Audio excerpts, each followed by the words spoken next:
Melkein 400 vuotta sitten oli Tukholma pieni, vajaan 15 000 asukkaan pääkaupunki, kun suurta Vaasalaivaa rakennettiin. Vanha linna Tre Kronor tornineen sijaitsi korkeimmalla paikalla. Varakkaimmat asuvat kivitaloissa Stortoritin ympärillä ja sen lähikaduilla.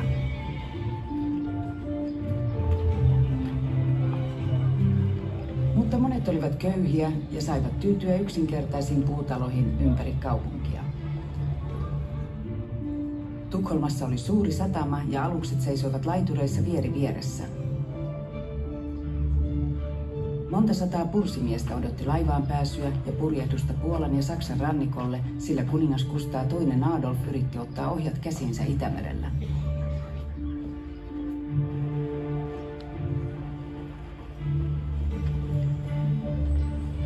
Telakka, missä Vaasa rakennettiin, oli yksi maan suurimmista työpaikoista.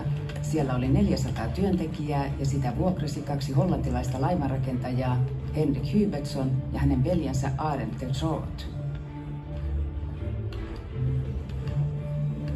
Se oli perheyritys, jossa Henrikin ruotsalainen vaimo Margareta Nilsdotter vastasi kirjanpidosta.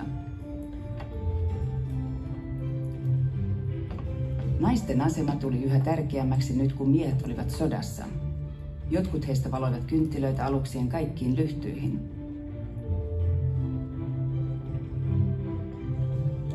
Kahden vuoden jälkeen oli Vaasa valmis siirrettäväksi Tre Kronor linnan edessä olevaan satamaan.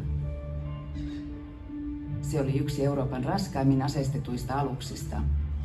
Niille 2 asekannelle, jossa 450 miehen piti elää, otettiin yhteensä 64 tykkiä.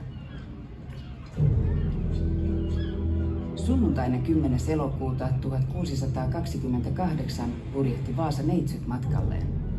Aluksen rakenne teki sen epävakaaksi. Tegelvikenin kohdalla tulee sitten tuulenpuuska, joka saa sen heilahtamaan muutaman kerran edestakaisin.